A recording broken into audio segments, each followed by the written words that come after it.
ಆತ್ಮೀಯ ವಿದ್ಯಾರ್ಥಿಗಳೇ, ಕಳೆದ ತರಗತಿಯಲ್ಲಿ ಸಾಮಾಜೀಕರಣ ಅಂದರೆ ಏನಂತಕ್ಕಂಥ ವಿಚಾರವನ್ನು ಚರ್ಚೆ ಮಾಡಿದ್ವಿ. ಅದಕ್ಕೂ ಮೊದಲು ಸಂಸ್ಕೃತಿ, ಮನುಷ್ಯ ತನ್ನ ಜೀವನದ ಬೇಡಿಕೆಗಳನ್ನು ಈಡೇರಿಸಿಕೊಳ್ಳಿಕ್ಕೆ ನಿರ್ಮಾಣ ಮಾಡಿಕೊಂಡಿರ್ತಕ್ಕಂತಹ ಎಲ್ಲ ಸಾಧನಗಳ ಸಂಕೀರ್ಣ ವ್ಯವಸ್ಥೆಯನ್ನು, ಒಟ್ಟು ಸಂಕೀರ್ಣ ವ್ಯವಸ್ಥೆಯನ್ನು ನಾವು ಸಂಸ್ಕೃತಿ ಅಂತ ಹೇಳ್ತೀವಿ.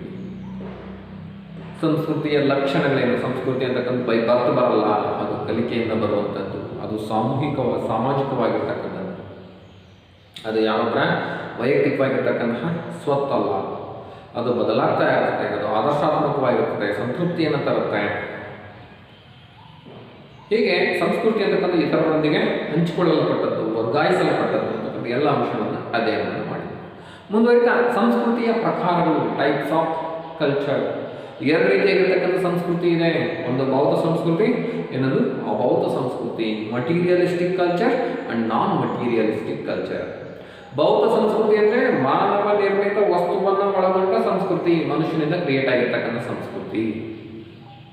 ಅಬೌದ್ಧ ಸಂಸ್ಕೃತಿ ಅಂತ ಹೇಳಿದ್ರೆ ಅದು ಮಾನವ ನಿರ್ಮಿತನೇ, ಮಾನವನೇ ಆಚರಣೆ ಮಾಡೋದು, ಆದರೆ ಅದು ಕೇವಲ ನಂಬಿಕೆ,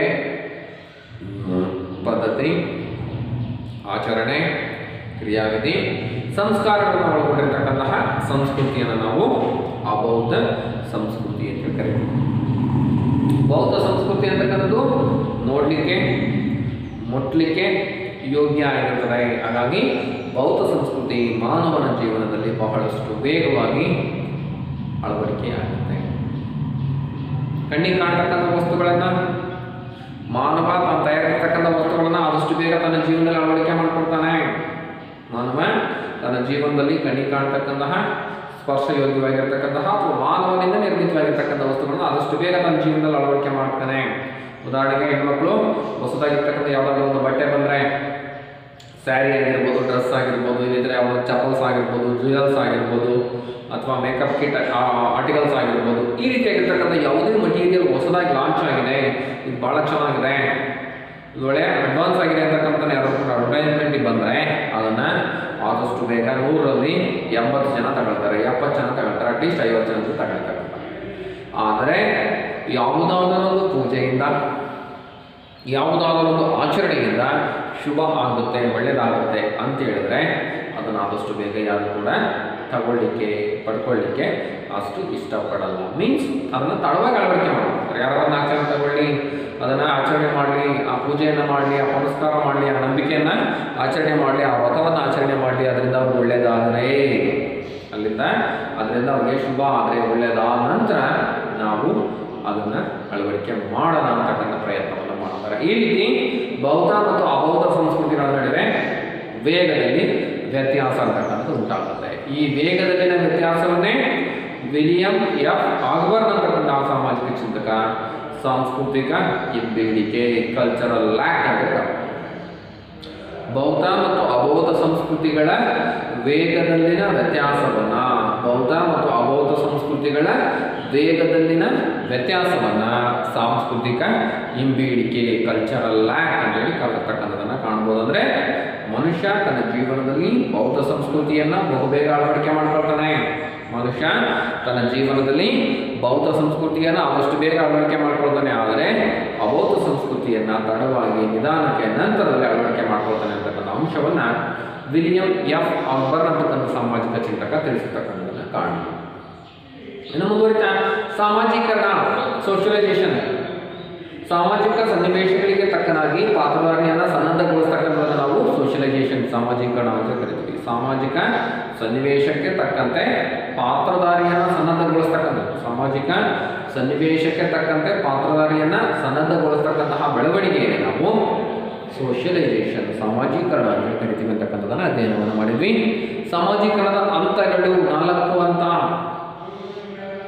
ವಾಚಕ ಹಂತ ಅಥವಾ ಮೌಖಿಕ ಹಂತ ಅಂದರೆ ಮಗು ಹುಟ್ಟಿದಾಗಲಿಂದ 1 ವರ್ಷದವರೆಗೆ ಯಾವುದೇ ರೀತಿಯಾಗಿರ್ತಕ್ಕಂತಹ ಒಂದು ಕೊರತೆ, ಅವ್ಯವಸ್ಥೆಗಳಿಗೆ, ಅದರ ಅಸಮಾಧಾನಕ್ಕೆ ವಾಚಕ ಅಂದರೆ ಬಾಯಿ ಮಾತಿನ ಮೂಲಕ, ಅಳುವಿನ ಮೂಲಕ ಸಂಜ್ಞೆಯನ್ನು ನೀಡುತ್ತೆ.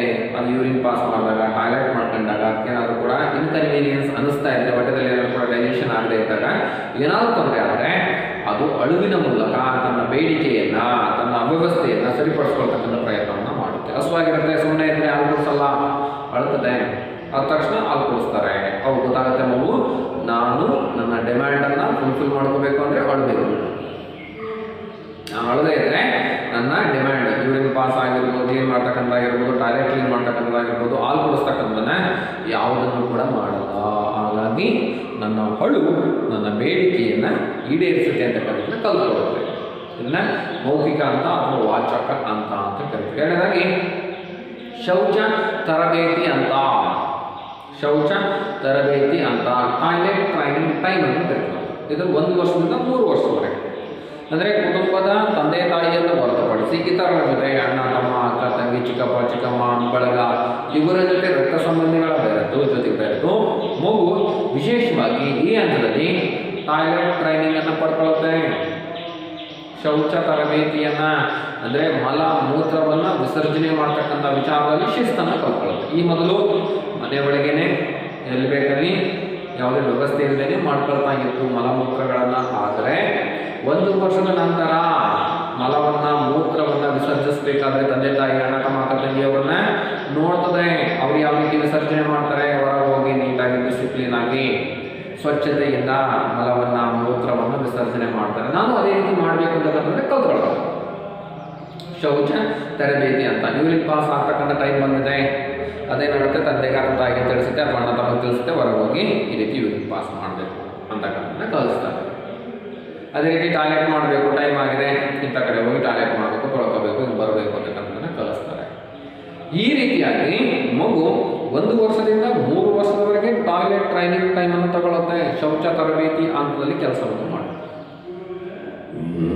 ಶೌಚ ತರಬೇತಿ ಹಂತದಲ್ಲಿ ಕೆಲಸವನ್ನು ಮಾಡ್ತಕ್ಕಂಥದ್ದನ್ನು ನಾವು ಕಾಣ್ಬೋದು, ಗಮನಿಸ್ಬೋದು, ಕಲ್ತ್ಕೊಳ್ಳುತ್ತೆ ಶೌಚ ತರಬೇತಿ. ಇನ್ನು 3ನೇದಾಗಿ ಬಾಲ್ಯಾವಸ್ಥೆಯ ಅಂತ ಅಥವಾ ಇಡೀಪಲ್ಲ ಅಂತ.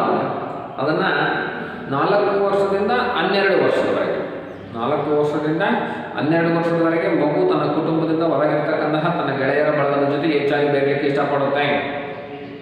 ಜೊತೆಗೆ ಹೆಣ್ಣು ಮಗು ತಂದೆಯ ಜೊತೆ, ಗಂಡು ಮಗು ತಾಯಿಯ ಜೊತೆ ವಿಶೇಷವಾಗಿರ್ತಕ್ಕಂಥ ಈರ್ಷೆಯನ್ನು ಹೊಂದಿರುತ್ತೆ, ವಿಶೇಷವಾಗಿರ್ತಕ್ಕಂಥ ಆಕರ್ಷಣೆಯನ್ನು ಹೊಂದಿರುತ್ತೆ ಅಂತಕ್ಕಂಥ ಕೆಲವೊಂದು ಸಾಮಾಜಿಕ ಚಿಂತಕರು ಹೇಳ್ತಾರೆ. ಆದರೆ ಆ ಹಂತದಲ್ಲಿ ಕೆಲವೊಬ್ಬರು ಅದು ಲೈಂಗಿಕ ಭಾವನೆ ಅಂತಕ್ಕಂಥದ್ದನ್ನು ಹೇಳಿರ್ತಕ್ಕಂಥದ್ದನ್ನು ಕಾಣ್ಬೋದು. ಆದರೆ ಇನ್ನೂ ಕೆಲವು ಸಾಮಾಜಿಕ ಚಿಂತಕರು ಆ ಚಿಕ್ಕ ವಯಸ್ಸಲ್ಲಿ 4, 5, 6, 7, 8 ವಯಸ್ಸಲ್ಲಿ ಆ ಮಗುವಿಗೆ ಲೈಂಗಿಕ ಜ್ಞಾನದ ಬಗ್ಗೆ ಯಾವುದೇ ರೀತಿಯಾಗಿರ್ತಕ್ಕಂಥ ನಾಲೆಡ್ಜ್ ಇರೋದಿಲ್ಲ. ಲೈಂಗಿಕವಾಗಿರ್ತಕ್ಕಂಥ ಜ್ಞಾನದ ಬಗ್ಗೆ ಆ ಮಗುವಿಗೆ ಯಾವುದೇ ರೀತಿಯಾಗಿರ್ತಕ್ಕಂಥ ಜ್ಞಾನ ಇರೋದಿಲ್ಲ. ಹಾಗಾಗಿ ಅದು ಆ ತಾಯಿ ಮಕ್ಕಳ ನಡುವೆ, ತಾಯಿ ತಂದೆ ತಾಯಿಗಳ ನಡುವೆ ಇರ್ತಕ್ಕಂತಹ ಆಕರ್ಷಣೆಯ ಹೊರತು, ಆ ಪ್ರೀತಿ ಸ್ನೇಹ ಅಭಿಮಾನ ಅಂತಕ್ಕಂಥ ಹೊರತು ಅದು ಆ ರೀತಿಯಾಗಿರ್ತಕ್ಕಂಥ ಭಾವನೆ ಅಲ್ಲ. ಇನ್ನು ನಂತರದಲ್ಲಿ ಕಿಶೋರಾವಸ್ಥೆ ಅಂತ ಅಡೋಲಸೆನ್ಸ್, ಹದಿವಯಸ್ಸು 13ರಿಂದ 18ರವರೆಗೆ, 13ರಿಂದ 18, 19 ಅಲ್ಲ 18ರವರೆಗೆ ಈ ಅಡೋಲಸೆನ್ಸ್ ಏಜಲ್ಲಿ ವಿರುದ್ಧ ಲಿಂಗಗಳ ಬಗ್ಗೆ ವಿಶೇಷವಾಗಿರ್ತಕ್ಕಂತಹ ಗಮನ ಹರಿಸ್ತಕ್ಕಂಥ ಸನ್ನಿವೇಶವನ್ನು ಕಾಣಬಹುದು. 13ನೇ ವಯಸ್ಸಿಂದ 18ನೇ ವಯಸ್ಸಿನವರೆಗೆ ತನ್ನ ಕುಟುಂಬದವರ ಮಾತಿಗಿನ ಹೊರಗಿನವರ ಮಾತಿಗೆ, ಅಂದರೆ ಮೇಷ್ಟ್ರು ಹೇಳ್ತಕ್ಕಂಥ ಮಾತಿಗೆ ಹೇಳ್ತಕ್ಕಂಥ ತಪ್ಪು, ನಮ್ಮ ಮೇಷ್ಟ್ರು ಹೇಳಿದರೆ ಅದೇ ಸರಿ, ನನ್ನ ಫ್ರೆಂಡ್ ಹೇಳಿದರೆ ಅದೇ ಸರಿ, ನನ್ನ ಫ್ರೆಂಡಿನ ತಂದೆ ತಾಯಿ ಹೇಳಿದರೆ ಅದೇ ಸರಿ ಅಂತಕ್ಕಂತಹ ಭಾವನೆ. ಅಂದರೆ ತನ್ನ ಬಳಗ ರಕ್ತ ಸಂಬಂಧಿಗಳ ಮಾತಿಗಿನ ಕುಟುಂಬದ ಹೊರಗಿನವರ ಮಾತಿಗೆ ವಿಶೇಷವಾಗಿರ್ತಕ್ಕಂತಹ ಕಾಳಜಿಯನ್ನು, ಆಸಕ್ತಿಯನ್ನು, ಅದರ ಮೇಲಿನ ಒಲವನ್ನು ಹೊಂದಿರತಕ್ಕಂಥ ಸನ್ನಿವೇಶವನ್ನು ಕಾಣಬಹುದು. ನಂತರ ಮುಂದುವರಿತಾ ಈ ವಯಸ್ಸಲ್ಲಿ ವಿರುದ್ಧ ಲಿಂಗಗಳ ಬಗ್ಗೆ ವಿಶೇಷವಾಗಿರ್ತಕ್ಕಂಥ ಆಕರ್ಷಣೆ, ಅಟ್ರಾಕ್ಷನ್, ಹೆಣ್ಣು ಗಂಡಿನ ಮೇಲೆ, ಗಂಡು ಹೆಣ್ಣಿನ ಮೇಲೆ, ವಿರುದ್ಧ ಲಿಂಗಗಳಲ್ಲಿನ ಬದಲಾವಣೆಗಳ ಬಗ್ಗೆ, ತನ್ನ ದೇಹದಲ್ಲಿ ಆಗ್ತಕ್ಕಂಥ ವ್ಯತ್ಯಾಸಗಳ ಬಗ್ಗೆ, ದೈಹಿಕ ರಚನೆಯಲ್ಲಿ ಆಗ್ತಕ್ಕಂಥ ವ್ಯತ್ಯಾಸಗಳಿವೆ ಅವುಗಳ ಬಗ್ಗೆ ವಿಶೇಷವಾಗಿರ್ತಕ್ಕಂತಹ ಆಸಕ್ತಿ, ತಿಳ್ಕೋಬೇಕು. ಹೆಣ್ಣಲ್ಲಿ ಏನು ಬದಲಾವಣೆ ಆಗ್ತಿದೆ ಅಂತಕ್ಕಂಥದ್ದನ್ನು ಗಂಡು ತಿಳ್ಕೋಬೇಕು ಅಂದರೆ ವಿಶೇಷವಾಗಿ ಕಾಳಜಿ, ಗಂಡಲ್ಲಿ ಏನು ಬದಲಾವಣೆ ಆಗ್ತಿದೆ ಅಂತಕ್ಕಂಥ ತಿಳ್ಕೋಬೇಕು ಅಂದರೆ ಹೆಣ್ಣಲ್ಲಿ ವಿಶೇಷವಾಗಿರ್ತಕ್ಕಂಥ ಕಾಳಜಿ ಇರ್ತಕ್ಕಂಥ ಸನ್ನಿವೇಶವನ್ನು ಕಾಣಬಹುದು. ಈ ರೀತಿಯಾಗಿ ಈ ವಯಸ್ಸಲ್ಲಿ ವಿರುದ್ಧ ಲಿಂಗಗಳ ಬಗೆಗಿನ ಜ್ಞಾನ, ಅದೇ ರೀತಿ ಲೈಂಗಿಕವಾಗಿರ್ತಕ್ಕಂಥ ಸುಖವನ್ನು ಪಡಿಬೇಕು ಅಂತಕ್ಕಂತಹ ಅಭಿಲಾಷೆಗಳು ಕೂಡ ಅತಿ ಹೆಚ್ಚಾಗಿರ್ತಕ್ಕಂಥ ಸನ್ನಿವೇಶವನ್ನು ನಾವು ಕಾಣಬಹುದು. ಆದರೆ ಒಂದು ಪ್ರಾಪ್ತ ವಯಸ್ಸಿಗೆ ಬರ್ತಾನೆ ಲೈಂಗಿಕವಾಗಿರ್ತಕ್ಕಂಥ ತೃಪ್ತಿಯನ್ನು ಪಡೆಯಲಿಕ್ಕೆ ಸಾಮಾಜಿಕ ವ್ಯವಸ್ಥೆಯಲ್ಲಿ ಯಾವುದೇ ರೀತಿಯಾಗಿರ್ತಕ್ಕಂಥ ಅವಕಾಶ ಇಲ್ಲದೇ ಇರೋದ್ರಿಂದ ಸಾಮಾಜಿಕ ಕಟ್ಟುಪಾಡುಗಳಿಗೆ ಒಳಗಾಗಿ ಮಗು ತನ್ನ ಲೈಂಗಿಕ ಕಾಮನೆಯನ್ನು ನಿಯಂತ್ರಣದಲ್ಲಿ ಇಟ್ಕೊಳ್ತಕ್ಕಂಥದ್ದನ್ನು ನಾವು ಕಾಣ್ಬೋದು. ಇಷ್ಟನ್ನು ಅಧ್ಯಯನವನ್ನು ಮಾಡಿದ್ವಿ. ಮುಂದುವರಿತಾ ಸಾಮಾಜೀಕರಣದ ನಿಯೋಗಿಗಳು.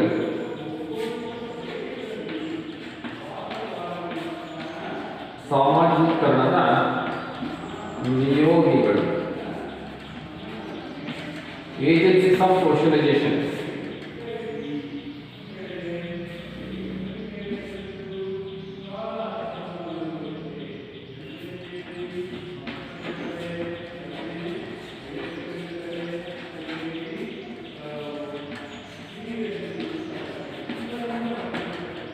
ಅನೌಪಚಾರಿಕ ನಿಯೋಗಿಗಳ ಮೊದಲಾಗಿ ಕುಟುಂಬ, ಎರಡರಾಗಿ ಸಮವಯಸ್ಕರ ಸಮೂಹ.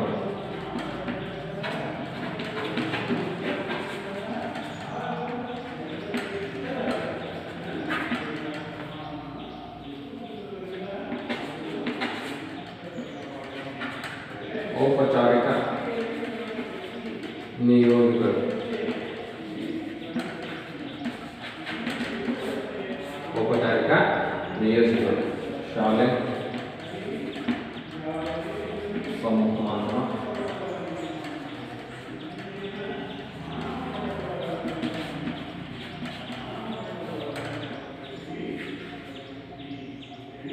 ಆಡಳಿತ,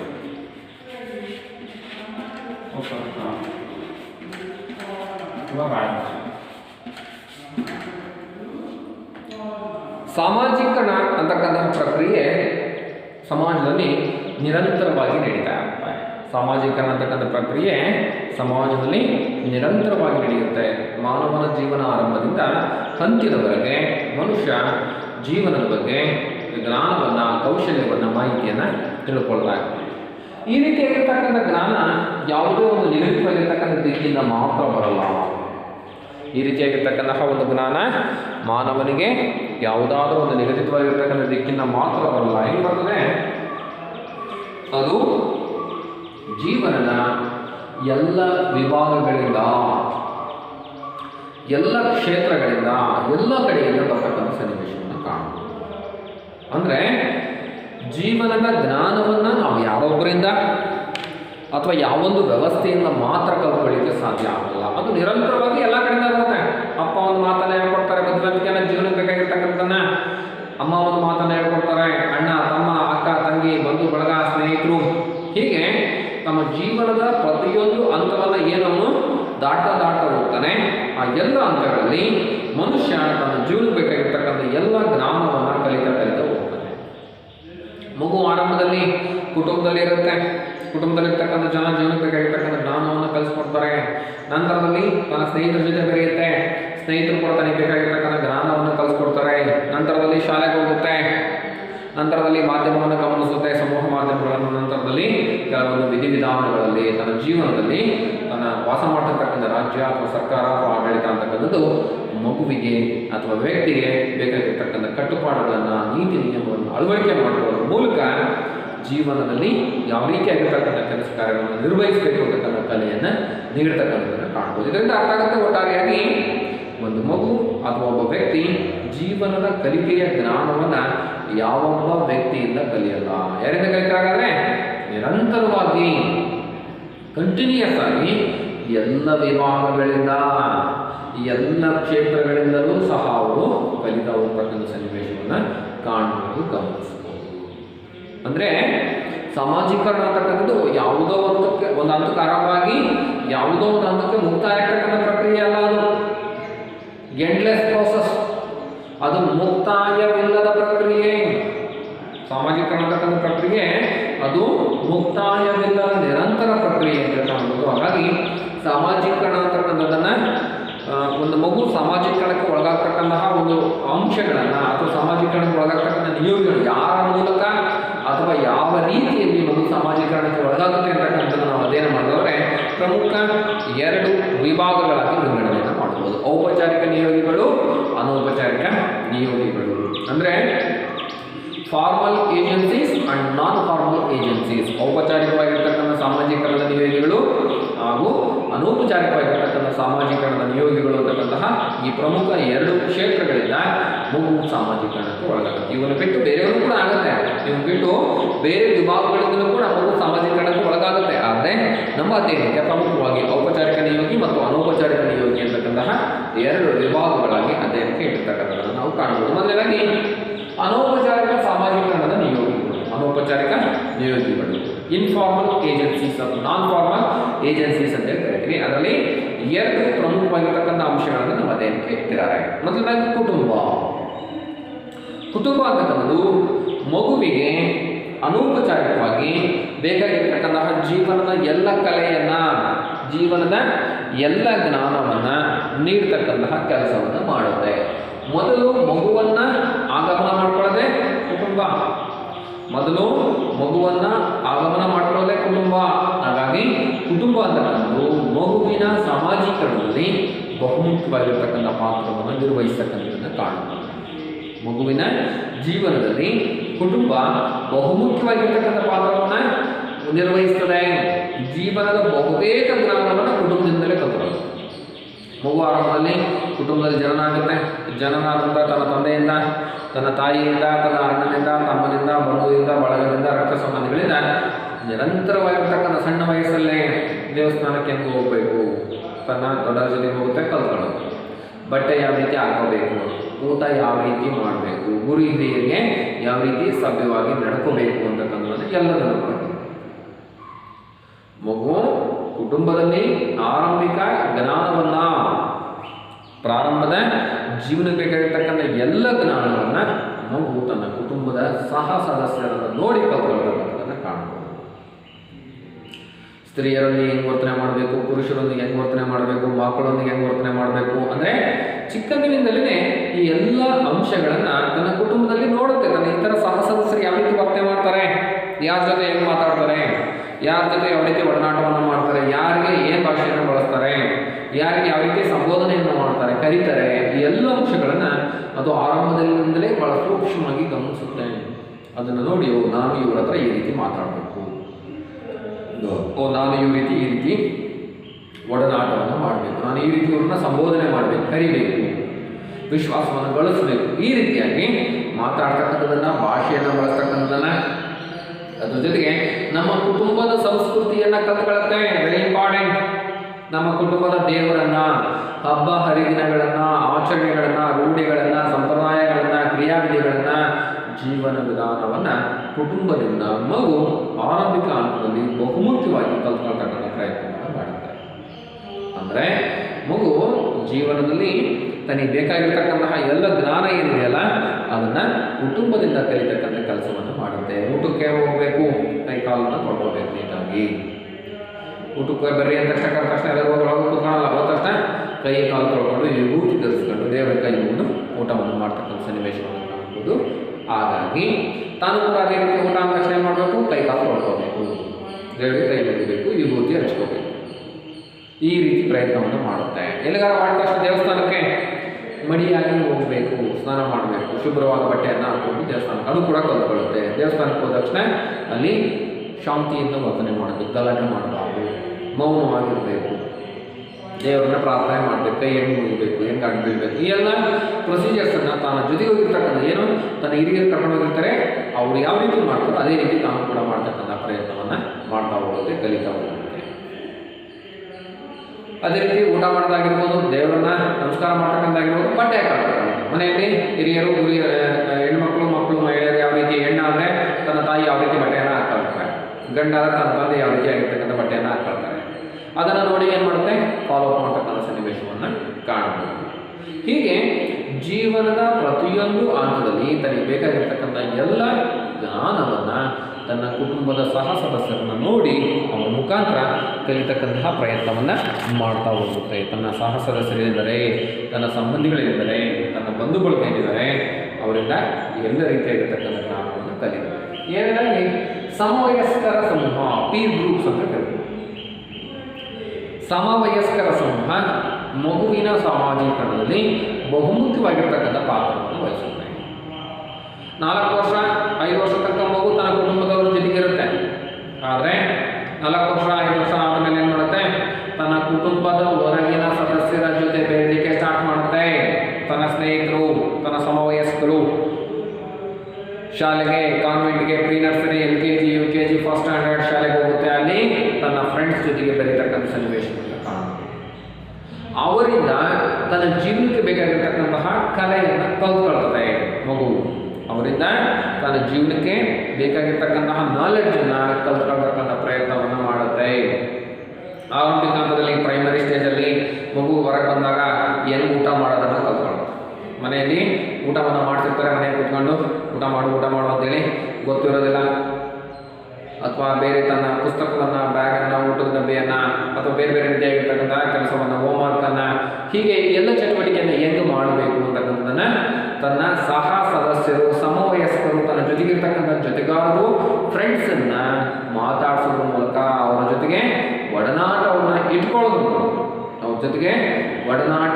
ಇಟ್ಕೊಳ್ಳೋದ್ರ ಮೂಲಕ ಉತ್ತಮವಾಗಿರ್ತಕ್ಕಂತಹ ಜೀವನದ ಜ್ಞಾನವನ್ನು ಆರಂಭಿಕ ಹಂತದಲ್ಲಿ ಕಲ್ತ್ಕೊಳ್ತಾರೆ. ಜೀವನಕ್ಕೆ ಬೇಕಾಗಿರ್ತಕ್ಕಂತಹ ಎಲ್ಲ ಜ್ಞಾನವನ್ನು, ಓದು, ಬರಹ, ಶಿಸ್ತು, ಗುರು ಹಿರಿಯರಿಗೆ ಗೌರವ ಕೊಡ್ತಕ್ಕಂಥದ್ದು, ಹೆಣ್ಣಾದರೆ ಗಂಡಿನ ಜೊತೆ ಹೆಂಗೆ ವರ್ತನೆ, ಗಂಡಾದರೆ ಹೆಣ್ಣಿನ ಜೊತೆ, ಹೆಣ್ಣಾದರೆ ಗಂಡಿನ ಜೊತೆ ಯಾವ ರೀತಿ ವರ್ತನೆಯನ್ನು ಮಾಡಬೇಕು, ಶಾಲಾ ಶಿಸ್ತನ್ನು ಹೆಂಗೆ ಪಾಲನೆ ಮಾಡಬೇಕು, ತನ್ನ ಸುತ್ತಮುತ್ತಲ ಪರಿಸರವನ್ನು ಹೆಂಗೆ ಸ್ವಚ್ಛ ಇಟ್ಕೋಬೇಕು, ತನ್ನ ಬಟ್ಟೆಯನ್ನು ಹೆಂಗೆ ಶುಭ್ರವಾಗಿ ಇಟ್ಕೋಬೇಕು, ಈ ಎಲ್ಲ ಜ್ಞಾನದ ಮಾಹಿತಿಯನ್ನು ತನ್ನ ಸಮವಯಸ್ಕರ ಜೊತೆ, ತನ್ನ ಸ್ನೇಹಿತರ ಜೊತೆ, ತನ್ನ ಒಡನಾಡಿಗಳ ಜೊತೆ ಬೆರೆಯೋದ್ರ ಮೂಲಕ ಕಲ್ತ್ಕೊಳ್ತಕ್ಕಂಥ ಸನ್ನಿವೇಶವನ್ನು ಕಾಣಬಹುದು, ಗಮನಿಸಬಹುದು. ಮುಂದುವರಿದ ಆರಂಭಿಕ ಹಂತದಲ್ಲಿ ಎಲ್ಲ ರೀತಿಯಾಗಿರ್ತಕ್ಕಂತಹ ಉತ್ತಮ ಕೌಶಲ್ಯವನ್ನು, ಜ್ಞಾನವನ್ನು, ಶಾಲಾ ಶಿಸ್ತನ್ನು, ಶಾಲಾ ಪರಿಸರವನ್ನು, ವಿದ್ಯಾರ್ಥಿ ಜೀವನವನ್ನು, ಗುರು ಹಿರಿಯರ ಜೊತೆಗಿನ ಉತ್ತಮ ಬಾಂಧವ್ಯವನ್ನು, ಸ್ನೇಹಿತರ ಜೊತೆಗಿನ ಸ್ನೇಹ, ಪ್ರೀತಿ, ವಿಶ್ವಾಸ, ಸಹಬಾಳ್ವೆ, ತ್ಯಾಗ, ಸಹನೆ, ಇವೆಲ್ಲ ಮಾನವೀಯ ಮೌಲ್ಯಗಳನ್ನು ಶಾಲೆಯಲ್ಲಿ ತನ್ನ ಸಮವಯಸ್ಕರ ಜೊತೆ ಕಲ್ತ್ಕೊಳ್ತದೆ. ಇವೆಲ್ಲವೂ ಕೂಡ ಜೀವನಕ್ಕೆ ವೆರಿ ಇಂಪಾರ್ಟೆಂಟ್. ಶಿಕ್ಷಕರು ಹೇಳ್ಕೊಡ್ತಾರೆ ಬೇಕಾಗಿರ್ತಕ್ಕಂಥ ಜ್ಞಾನವನ್ನು ತನ್ನ ಸಮವಯಸ್ಕರ ಜೊತೆಯಲ್ಲಿ ಮುಂದುವರಿದ, ವಿಶೇಷವಾಗಿ ಸಮವಯಸ್ಕರ ಜೊತೆ ಕೆಲವೊಂದು ನಿಷೇಧಿತ ವಿಷಯಗಳನ್ನು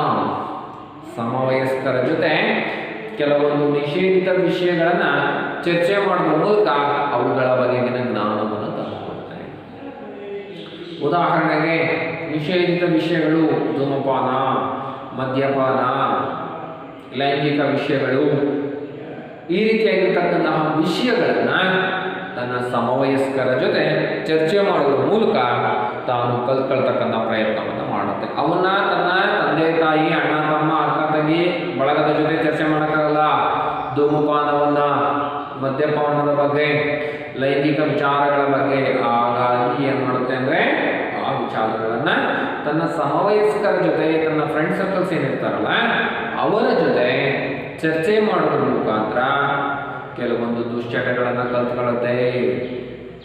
ಕೆಲವೊಂದು ದುಶ್ಚಟಗಳಿಂದ ದೂರ ಇರತಕ್ಕಂಥ ಪ್ರಯತ್ನ. ದುಷ್ಟರ ಸಹವಾಸ ಮಾಡಿದಾಗ, ಕೆಟ್ಟ ವಿದ್ಯಾರ್ಥಿಗಳ, ಕೆಟ್ಟ ಸ್ನೇಹಿತರ ಜೊತೆ ಬೆರೆತಾಗ ಕೆಲವೊಂದು ದುಶ್ಚಟಗಳನ್ನು ಮೈಗೂಡಿಸ್ಕೊಳ್ಳೋದು. ಧೂಮಪಾನ ಮಾಡೋದನ್ನು, ಮದ್ಯಪಾನ ಮಾಡೋದನ್ನು, ಲೈಂಗಿಕ ವಿಚಾರಗಳ ಬಗ್ಗೆ ಹೆಚ್ಚಿನ ಕೆಟ್ಟ ಆಸಕ್ತಿಯನ್ನು, ಈ ರೀತಿಯಾಗಿ. ಅದೇ ರೀತಿ ಉತ್ತಮ ಸ್ನೇಹಿತರು ಸಿಕ್ಕಾಗ ಧೂಮಪಾನದಿಂದ ದೂರ ಇರ್ತಕ್ಕಂತಹ, ಮದ್ಯಪಾನದಿಂದ ದೂರ ಇರ್ತಕ್ಕಂತಹ, ಈ ರೀತಿಯಾಗಿರ್ತಕ್ಕಂಥ ಉತ್ತಮ ಆಚರಣೆಗಳನ್ನು, ಲೈಂಗಿಕ ವಿಚಾರಗಳ ಬಗ್ಗೆ ಉತ್ತಮ ಜ್ಞಾನ ಬೇಕು. ಮಾನವನಿಗೆ ಲೈಂಗಿಕ ಜ್ಞಾನ ಅಂತಕ್ಕಂಥದ್ದು ಕೂಡ ಬೇಕು. ಅದೇ ವಯಸ್ಸಲ್ಲಿ ಆ ವಿಚಾರಗಳ ಬಗ್ಗೆ ಉತ್ತಮ ಜ್ಞಾನವನ್ನು ಪಡಿತಕ್ಕಂಥ ಪ್ರಯತ್ನವನ್ನು ಮಗು ಮಾಡ್ತಕ್ಕಂಥದ್ದನ್ನು ಕಾಣಬಹುದು. ಈ ವಿಚಾರಗಳನ್ನ,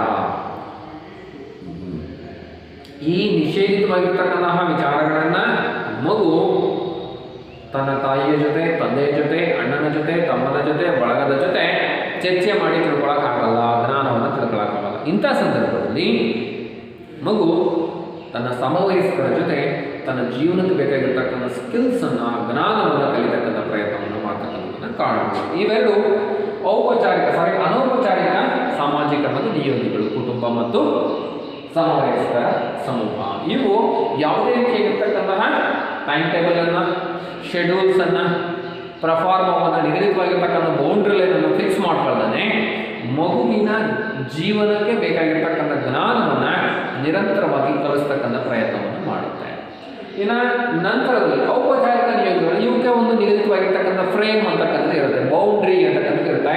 ಅವುಗಳ ನಡುವೆ ಕೆಲಸ ಮಾಡ್ತಕ್ಕಂಥದ್ದನ್ನು ನಾವು ಕಾಣಬಹುದು. ಔಪಚಾರಿಕ ಸಾಮಾಜೀಕರಣದ ನಿಯೋಗಿಗಳು, ಅದರಲ್ಲಿ ಮೊದಲಾಗಿ ಶಾಲೆ ಅಂತಕ್ಕಂಥದ್ದು ಮಕ್ಕಳ ಜೀವನದಲ್ಲಿ, ಮಗುವಿನ ಆರಂಭಿಕ ಜೀವನದಲ್ಲಿ ಯಾರೂ ಕೂಡ ಮರೀಲಿಕ್ಕೆ ಆಗದೇ ಇರತಕ್ಕಂತಹ ಒಂದು ಬಹುಮುಖ್ಯವಾಗಿರ್ತಕ್ಕಂತಹ ಘಟ್ಟ.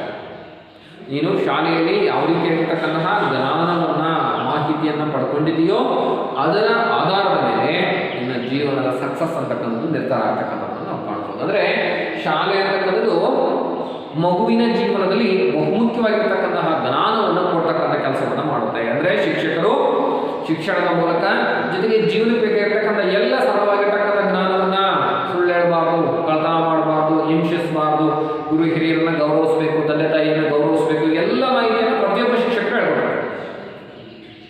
ಈ ಎಲ್ಲ ರೀತಿಯಾಗಿರ್ತಕ್ಕಂಥ ಮಾಹಿತಿಯನ್ನು ಪ್ರತಿಯೊಬ್ಬ ಶಿಕ್ಷಕರು ಕೂಡ ಹೇಳ್ಕೊಂಡಿರ್ತಾರೆ.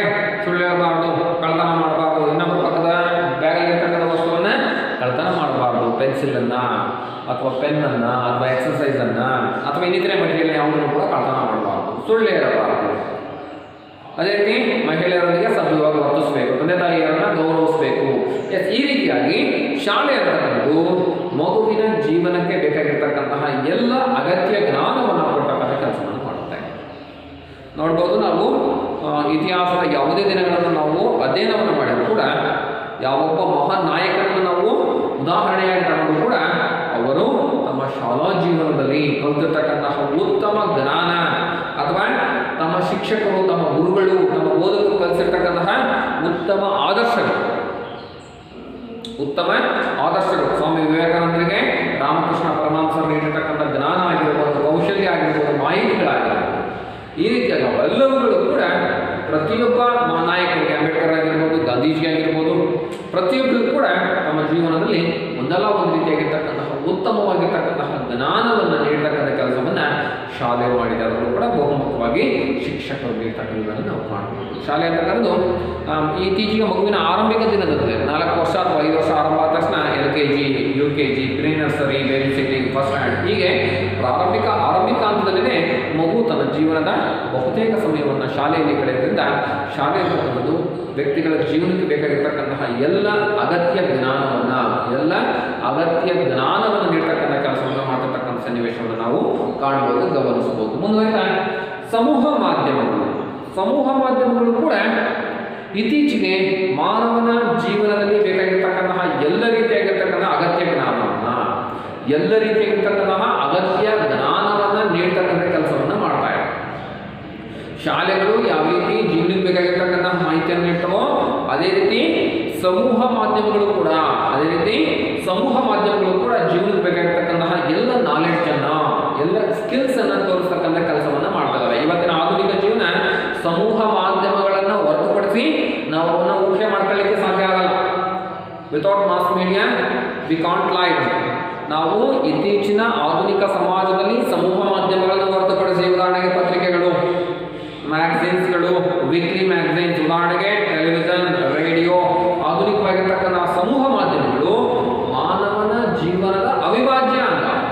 ಜೊತೆಗೆ ಜೀವನಕ್ಕೆ ಬೇಕಾಗಿರ್ತಕ್ಕಂಥ ಎಲ್ಲ ಅಗತ್ಯ ಜ್ಞಾನವನ್ನು, ಮಾಹಿತಿಯನ್ನು ನೀಡ್ತವೆ. ಬೆಂಗಳೂರಲ್ಲಿ ಏನಾಯಿತು, ಬಂಗಾರ ಸರವನ್ನು ಹೈಜಾಕ್ ಮಾಡ್ತಿದ್ದಾರೆ, ಕಿತ್ಕೊಂಡು ಹೋಗ್ತಿದ್ದಾರೆ, ಚೈನ್ ಸ್ನ್ಯಾಚ್ ಮಾಡ್ತಿದ್ದಾರೆ.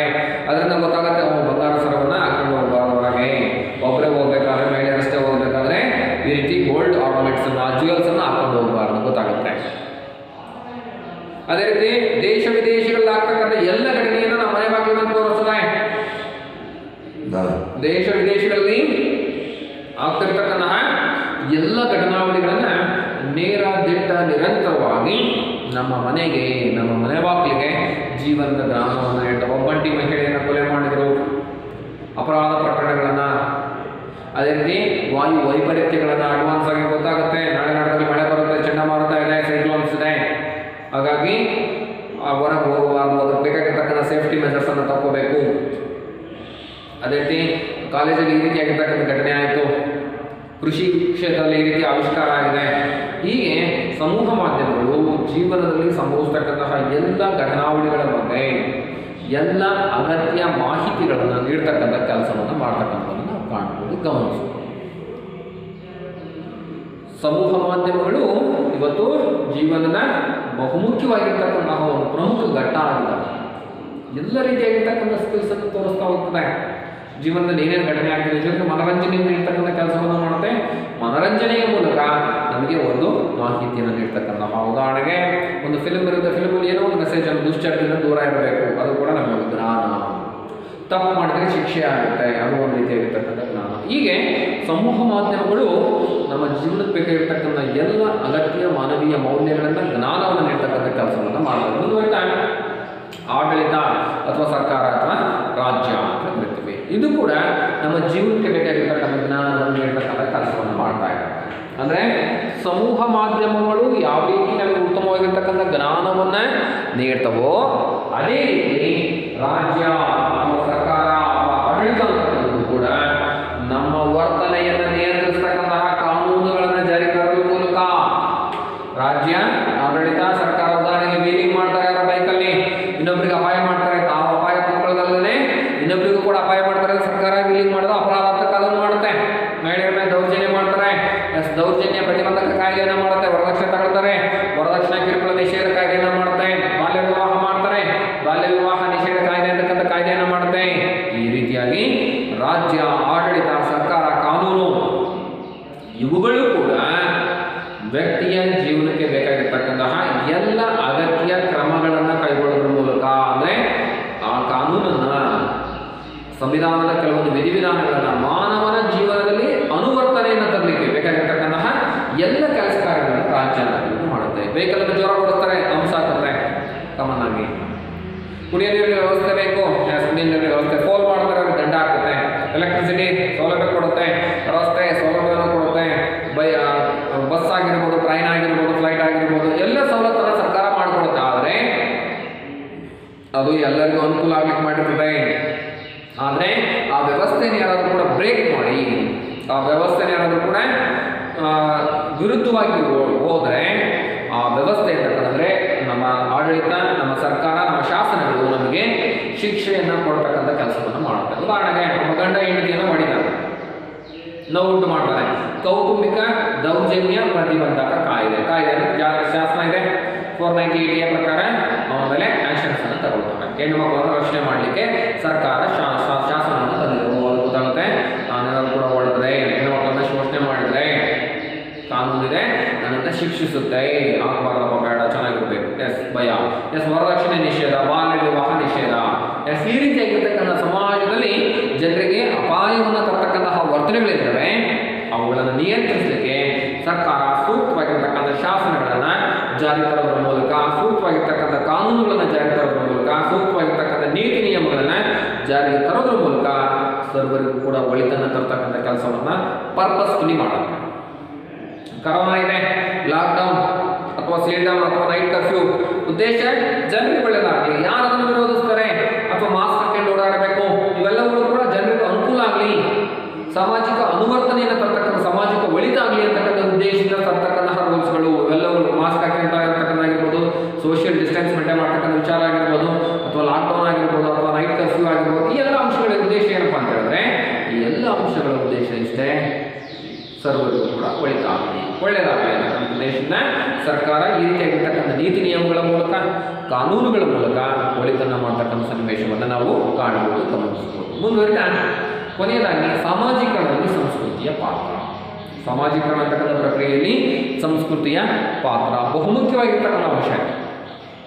ನಮ್ಮ ಸಾಮಾಜೀಕರಣ ಅಂತಕ್ಕಂಥದ್ದು ಯಾವ ರೀತಿಯಾಗಿರ್ತಕ್ಕಂಥ ಸಂಸ್ಕೃತಿಯಲ್ಲಾಗುತ್ತೆ ಅದು ನಮ್ಮ ಜೀವನದ ಮೇಲೆ ಪ್ರಭಾವವನ್ನು ಬೀರುತ್ತೆ. ನೀನು ಒಳ್ಳೆಯ ಸಂಸ್ಕೃತಿಯಲ್ಲಿದ್ದು ನೀನು ಸಾಮಾಜೀಕರಣಕ್ಕೆ ಒಳಗಾದೆ ಅಂತ ಹೇಳಿದ್ರೆ ನಿನಗೆ ಒಳ್ಳೆಯ ಮಾನವೀಯ ಮೌಲ್ಯಗಳು ಮೈಕೊಡ್ತಾರೆ. ಉದಾಹರಣೆಗೆ ಗಿಳಿ ಕಥೆಯನ್ನು ಕೇಳಿರ್ಬೋದು ನೀವು. ಒಂದು ಗಿಳಿ ಕಡಕನ ಹತ್ರ ಬೆಳೆಯುತ್ತೆ, ಒಂದು ಗಿಳಿ ಸನ್ಯಾಸಿ ಹತ್ರ, ಸಾಧು ಸಂತರ ಹತ್ರ ಬೆಳೆಯುತ್ತೆ. ಅದೇ ರೀತಿ ಕಟಕನ ಹತ್ರ ಬೆಳೀತಕ್ಕಂಥ ಗಿಳಿ ಏನು ಮಾಡುತ್ತೆ, ಯಾರಾದ್ರೂ ಕೂಡ ಮನೆಗೆ ಬಂದರೆ ಹಿಡೀರಿ, ಹೊಡೀರಿ, ಬಡೀರಿ, ಕಡೀರಿ ಅಂತಕ್ಕಂಥ ಮಾತನ್ನು ಹೇಳುತ್ತೆ. ಆದರೆ ಒಬ್ಬ ಸಾಧು ಸಂತರ ಹತ್ರ, ಒಬ್ಬ ಸನ್ಯಾಸಿ ಹತ್ರ ಬೆಳೆದಿರ್ತಕ್ಕಂತಹ ಗಿಳಿ ಬನ್ನಿ ಕೂತ್ಕೊಳ್ರಿ, ನೀರು ಕುಡೀರಿ, ಜ್ಯೂಸ್ ಕುಡೀರಿ, ಚೆನ್ನಾಗಿದ್ದೀರಾ ಅಂತಕ್ಕಂಥ ಮಾತನ್ನು ಆಡುತ್ತೆ. ಅಂದರೆ ನಮ್ಮ ಸಾಮಾಜೀಕರಣದಲ್ಲಿ ಒಳಗಾಗ್ತಕ್ಕಂತಹ, ನಮ್ಮ ಸಾಮಾಜೀಕರಣಕ್ಕೆ ಒಳಗಾಗ್ತಕ್ಕಂತಹ ಸಂಸ್ಕೃತಿ ಯಾವ ರೀತಿ ಇರುತ್ತೆ ಅದು ಮಾನವನ ಜೀವನದ ಮೇಲೆ, ನಮ್ಮ ವರ್ತನೆಯ ಮೇಲೆ ವಿಶೇಷವಾಗಿರ್ತಕ್ಕಂಥ ಪ್ರಭಾವವನ್ನು ಬೀರುತ್ತೆ. ಅಂದರೆ ನಮ್ಮ ಕುಟುಂಬ, ನಮ್ಮ ಗ್ರಾಮ ಯಾವ ರೀತಿಯಾಗಿರ್ತಕ್ಕಂಥ ಸಂಸ್ಕೃತಿಯನ್ನು ಹೊಂದಿರುತ್ತೋ ಅದೇ ರೀತಿಯಾಗಿರ್ತಕ್ಕಂಥ ಸಂಸ್ಕೃತಿಯನ್ನು ನಾವು ಮೈಗೂಡಿಸ್ಕೊಳ್ತೀವಿ ಅಂತ ಬರುತ್ತೆ. ನಮ್ಮ ತಂದೆ ತಾಯಿಗಳು ಪ್ರಾಮಾಣಿಕರಾಗಿದ್ದರೆ, ಅದೇ ರೀತಿ ಉತ್ತಮವಾಗಿರ್ತಕ್ಕಂಥ ಆದರ್ಶಗಳನ್ನು, ಸ್ನೇಹವನ್ನು, ವಿಶ್ವಾಸವನ್ನು, ಪ್ರೀತಿಯನ್ನು, ಸಹನೆಯನ್ನು, ತ್ಯಾಗವನ್ನು, ಸಹಬಾಳ್ವೆಯನ್ನು ಮೈಗೂಡಿಸ್ಕೊಂಡಿದ್ರೆ ಅವರು ನಮ್ಗೆ ಅದನ್ನೇ ಹೇಳ್ಕೊಡ್ತಾರೆ. ನಮ್ಮ ತಂದೆ ತಾಯಿ ಒಳ್ಳೆಯರಾಗಿದ್ದರೆ ನಮ್ಗೆ ಅದೇ ರೀತಿಯಾಗಿರ್ತಕ್ಕಂಥ ನೋಡಪ್ಪ ಇದು ತಪ್ಪು, ಗುರು ಹಿರಿಯರಲ್ಲಿ ಹಿಂಗಿರಬೇಕು, ಸೌಜನ್ಯದಿಂದ ಇರಬೇಕು, ಈ ರೀತಿ ಉತ್ತಮ ವರ್ತನೆಯನ್ನು ಮಾಡಬೇಕು, ಒಳ್ಳೆ ಮಾತನ್ನು ಆಡಬೇಕು, ಶುಭ್ರವಾಗಿರಬೇಕು, ನಮ್ಮ ಪರಿಸರವನ್ನು ಕಾಪಾಡಬೇಕು. ಈ ಎಲ್ಲ ಜ್ಞಾನವನ್ನು ತಂದೆ ತಾಯಿ ನೀಡ್ತಾರೆ ಮಕ್ಕಳಿಗೆ. ಆದರೆ ಒಂದು ದುಷ್ಟ ಸಂಸ್ಕೃತಿಯಲ್ಲಿ ನೀವು ಬೆಳೆದಿದ್ದೆ ಅಂದರೆ ಕಳ್ಳರ ಜೊತೆ, ನಿಮ್ಮ ತಂದೆ ತಾಯಿಗಳು ಕೂಡ ಕಳ್ಳರಾಗಿದ್ದಾರೆ, ಸುಳ್ಳರಾಗಿದ್ದಾರೆ, ಮೋಸಗಾರರಾಗಿದ್ದಾರೆ, ವಂಚನೆಯನ್ನು ಮಾಡ್ತಕ್ಕಂಥ ಜನ ಇದ್ದಾರೆ ಅಂತ ಹೇಳಿದ್ರೆ ಆಟೋಮೆಟಿಕಲ್ ಅವರು ನೋಡಿ ನಾವು ಕೂಡ ಅದೇ ರೀತಿಯಾಗಿರ್ತಕ್ಕಂಥ ಮೋಸವನ್ನು, ವಂಚನೆಯನ್ನು, ದಗವನ್ನು ಮಾಡ್ತಕ್ಕಂಥ ಪ್ರಕರಣವನ್ನು ನಾವು ಕಾಣಬಹುದು. ಹಾಗಾಗಿ ಸಾಮಾಜೀಕರಣದಲ್ಲಿ ಸಂಸ್ಕೃತಿ ಅಂತಕ್ಕಂಥದ್ದು ಬಹುಮುಖ್ಯವಾಗಿರ್ತಕ್ಕಂಥ ಪಾತ್ರವನ್ನು ನಿರ್ವಹಿಸುತ್ತೆ. ನೀನು ಯಾವ ರೀತಿಯಾಗಿರ್ತಕ್ಕಂಥ ಸಂಸ್ಕೃತಿಯಲ್ಲಿ ಬೆಳಿತೀಯ ಆ ರೀತಿಯಾಗಿರ್ತಕ್ಕಂಥ ಸಂಸ್ಕೃತಿ ನಿನ್ನ ಮೈಗೂಡಿಸ್ತಕ್ಕಂಥ ಸನ್ನಿವೇಶವನ್ನು ಕಾಣಬಹುದು. ನಿನ್ನ ಸ್ನೇಹಿತರು ಬಹಳ ವಿದ್ಯಾವಂತರಿದ್ದಾರೆ, ರೆಗ್ಯುಲರ್ ಕ್ಲಾಸ್ಗೆ ಹೋಗ್ತಾರೆ, ನೋಟ್ಸ್ ಎಲ್ಲ ಬರೀತಾರೆ, ಮಾಸ್ಟರ್ ಹೇಳಿರ್ತಕ್ಕಂಥ ಕೆಲಸವನ್ನು ಮಾಡ್ತಾರೆ. ಅವ್ರ ಜೊತೆಗೆ ಇದೆಯಾ ನೀನೇ ಮಾಡ್ತೀಯಾ? ನೀನು ಕೂಡ ಡೈಲಿ ಕ್ಲಾಸ್ಗೆ ಹೋಗಬೇಕು, ನೀನು ಕೂಡ ನೋಟ್ಸನ್ನು ಬರೀಬೇಕು, ನೀನು ಕೂಡ ಹೇಳಿದ ಕೆಲಸ ಮಾಡಬೇಕು, ಎಲ್ಲದನ್ನು ಮಾಡಿ ಪ್ರಯತ್ನವನ್ನು ಮಾಡ್ತೀಯಾ. ಆದರೆ ನೀನು ಮಧ್ಯಾಹ್ನಕ್ಕೆ ಚಕ್ಕರ್ ಹೊಡಿತಕ್ಕಂತಹ, ಹೇಳಿದ ಕೆಲಸ ಮಾಡದೇ ಇರ್ತಕ್ಕಂತಹ ದಡ್ಡ ಶಿಖಾಮಣಿಗಳ ಜೊತೆ ಇದ್ದೆ ಅಂತ ಹೇಳಿದ್ರೆ ನೀನೇನಾಗ್ತೀಯಾ? ನೀನು ಕೂಡ ಕ್ಲಾಸಿಗೆ ಬರಲ್ಲ, ಮಧ್ಯಾಹ್ನ ಚಕ್ಕರ್ ಹೊಡ್ಕೊಂಡು ಹೋಗ್ತೀಯಾ, ಬಸ್ ಸ್ಟ್ಯಾಂಡಿಗೆ ಬರ್ತೀಯಾ, ಕ್ಲಾಸಿಗೆ ಬರಲ್ಲ, ಬಸ್ ಸ್ಟ್ಯಾಂಡಲ್ಲೇ ಸುತ್ತರ್ಕೊಂಡು ವಾಪಸ್ ಹೋಗ್ತಕ್ಕಂಥ ಸನ್ನಿವೇಶವನ್ನು ಕಾಣಬಹುದು. ಈ ರೀತಿಯಾಗಿ ನಮ್ಮ ಸುತ್ತಮುತ್ತಲಿರ್ತಕ್ಕಂತಹ ಸಂಸ್ಕೃತಿ ನಮ್ಮ ಸಾಮಾಜಿಕರಣದ ಮೇಲೆ ಪ್ರಭಾವವನ್ನು ಬೀಳುತ್ತೆ. ನಮ್ಮ ಸುತ್ತಮುತ್ತ ಇರ್ತಕ್ಕಂಥ ಎಲ್ಲ ರೈತರನ್ನ ಉದಾಹರಣೆಯನ್ನು ತಗೊಂಡ್ರೆ ಬಹಳ ಉತ್ತಮವಾಗಿರ್ತಕ್ಕಂಥ ಜಮೀನು ಇರುತ್ತೆ, ಚೆನ್ನಾಗಿ ಬೆಳೆಯಲ್ಲ, ಪಕ್ಕದಾಗಿರ್ತಕ್ಕಂಥವ್ರೆಲ್ಲರೂ ಕೂಡ ಚೆನ್ನಾಗಿ ಬೆಳೀತಾ ಇದ್ದಾರೆ, ನನಗೂ ಕೂಡ ಇನ್ಸ್ಪಿರೇಷನ್ಸ್, ಅವರೆಲ್ಲರೂ ಬೆಳೀತಿದ್ದಾರೆ, ನಾನು ಕೂಡ ಬೆಳಿಬೇಕು. ಎಲ್ಲರೂ ಯಾರು ಕೂಡ ಸರಿಯಾಗಿ ಬೆಳೆದೇ ಇರ್ತಕ್ಕಂಥ ವ್ಯಕ್ತಿ ಹೇಳಿದಾರೆ ಅಂದರೆ ಅವ್ರು ಯಾರು ಬೆಳೀತಾರೆ, ನಾನೇ ಬೆಳೆಯೋಣ, ಬೆಳಕ ಹೋಗ್ಲಿ, ಈ ರೀತಿಯಾಗಿರ್ತಕ್ಕಂಥ ತಾತ್ಸಾರ ಮನೋಭಾವನೆ. ಅಂದರೆ ಸಾಮಾಜೀಕರಣ ಅಂತಕ್ಕಂತಹ ಪ್ರಕ್ರಿಯೆಯಲ್ಲಿ ಸಂಸ್ಕೃತಿ ಅಂತಕ್ಕಂಥದ್ದು ಬಹಳ ನೇರವಾಗಿರ್ತಕ್ಕಂಥ ಸಂಬಂಧವನ್ನು ಹೊಂದಿರತಕ್ಕಂಥ ಸನ್ನಿವೇಶವನ್ನು ಕಾಣ್ಬೋದು. ನಾವು ಉತ್ತಮ ಆದರ್ಶ ಸಂಸ್ಕೃತಿಯನ್ನು ಹೊಂದಿರತಕ್ಕಂಥ ಸಮಾಜದಲ್ಲಿ, ಕುಟುಂಬದಲ್ಲಿ, ನೆರೆಹೊರೆಯವರಲ್ಲಿ ಬದುಕ್ತಾ ಇದ್ದೀವಿ ಅಂತ ಹೇಳಿದ್ರೆ ತನ್ನಷ್ಟಕ್ಕೆ ತಾನೇ ಆಟೋಮೆಟಿಕಲಿ ಅವರ ಜೊತೆ ಬೆರೆಯೋದ್ರಿಂದ ತಮಗೂ ಕೂಡ ಉತ್ತಮ ಆದರ್ಶಗಳು, ಉತ್ತಮ ಮಾನವೀಯ ಮೌಲ್ಯಗಳು, ಉತ್ತಮ ಜೀವನದ ಜ್ಞಾನ ಅಂತಕ್ಕಂಥದ್ದು ಹಂತವಾಗಿ ಮೈಗೂಡ್ತಕ್ಕಂತಹ ಸನ್ನಿವೇಶವನ್ನು, ಪ್ರಕರಣವನ್ನು ನಾವು ಕಾಣ್ಬೋದು, ಗಮನಿಸ್ಬೋದು. ಹಾಗಾಗಿ ಸಂಸ್ಕೃತಿ ಅಂತಕ್ಕಂಥದ್ದು ಸಾಮಾಜೀಕರಣದಲ್ಲಿ ಬಹುಮುಖ್ಯವಾಗಿರ್ತಕ್ಕಂಥ ಪಾತ್ರವನ್ನು ವಹಿಸ್ತಕ್ಕಂಥ ಸನ್ನಿವೇಶವನ್ನು ಕಾಣ್ಬೋದು. ಯಾವ ರೀತಿಯ ಸಂಸ್ಕೃತಿ ಇದೆ, ಯಾವ ರೀತಿಯಾಗಿರ್ತಕ್ಕಂಥ ಸಂಸ್ಕೃತಿ ನಿನ್ನ ನೆರೆಹೊರೆಯವರಲ್ಲಿದೆ, ಅದರ ಆಧಾರದ ಮೇಲೆ ನಿನ್ನಲ್ಲಿ ಗುಣಗಳು ಬೆಳೀತದೆ. ಅಂದರೆ ನೀನು ನಿನ್ನ ವರ್ತನೆಯನ್ನು ರೂಢಿಸ್ಕೊಳ್ಳಿಕ್ಕೆ ನೀನು ಕಾರಣ ಅಲ್ಲ. ಯಾರ ಕಾರಣ? ನಿನ್ನ ಸುತ್ತಮುತ್ತ ಇರ್ತಕ್ಕಂಥ ಪರಿಸರ, ನಿನ್ನ ಸಂಸ್ಕೃತಿ ಕಾರಣ. ಒಬ್ಬ ಕಳ್ಳ ಆಗಿದೆಯಾ ನೀನು ಅಂತ ಹೇಳೋ ಕಾರಣ ನೀನಲ್ಲ, ವೈಯಕ್ತಿಕವಾಗಿಲ್ಲ. ಯಾರ ಕಾರಣ? ಅದಕ್ಕೆ ನೀನು ಸುತ್ತಮುತ್ತ ಇರ್ತಕ್ಕಂಥ ನಿನ್ನ ತಂದೆ ತಾಯಿಗಳು, ಬಂಧು ಬಳಗ, ಅಣ್ಣ ತಮ್ಮ ಇವೆಲ್ಲರೂ ಕೂಡ ಕಾರಣ. ನೀನು ಚಿಕ್ಕ ವಯಸ್ಸಲ್ಲಿ ನೀನು ಮಾಡ್ತಕ್ಕಂತಹ ದುರ್ವರ್ತನೆಯನ್ನು ತಿದ್ದತಕ್ಕಂಥ ಕೆಲಸವನ್ನು ಮಾಡಿದರೆ, ಉತ್ತಮ ಸಂಸ್ಕೃತಿಯನ್ನು ನೀನು ಮೈಗೂಡಿಸಿದ್ರೆ ನೀನು ಆ ರೀತಿಯಾಗಿರ್ತಕ್ಕಂಥ ಕೆಲಸವನ್ನು ಮಾಡ್ತಾ ಇರಲಿಲ್ಲ. ಹಾಗಾಗಿ ಸಾಮಾಜೀಕರಣದಲ್ಲಿ ಸಂಸ್ಕೃತಿ ಅಂತಕ್ಕಂಥದ್ದು ಬಹಳ ಮುಖ್ಯವಾಗಿರ್ತಕ್ಕಂತಹ ಪಾತ್ರವನ್ನು ನಿರ್ವಹಿಸ್ತಕ್ಕಂಥದ್ದನ್ನು ನಾವು ಕಾಣ್ಬೋದು, ಗಮನಿಸ್ಬೋದು. ಇಲ್ಲಿಗೆ 4ನೇ ಚಾಪ್ಟರ್ ಮುಕ್ತಾಯ ಆಯಿತು. ಇನ್ನು ಮುಂದುವರಿತಾ ಕೊನೆಯದಾಗಿ ಸಾಮಾಜಿಕ ಸಂಸ್ಥೆಗಳು ಸೋಷಿಯಲ್ ಇನ್ಸ್ಟಿಟ್ಯೂಷನ್ಸ್ ಅಂತಕ್ಕಂತಹ ಅಧ್ಯಾಯವನ್ನು ನಂತರದ ತರಗತಿಯಲ್ಲಿ ಅಧ್ಯಯನವನ್ನು ಮಾಡೋಣ. ಇಲ್ಲಿಗೆ 4 ಚಾಪ್ಟರ್ ಮುಕ್ತಾಯ ಆಗಿದೆ. ಇನ್ನು ಉಳಿದಂತಹ ಅಂಶವನ್ನು ಮುಂದಿನ ತರಗತಿಯಲ್ಲಿ ಕಂಟಿನ್ಯೂ ಮಾಡೋಣ.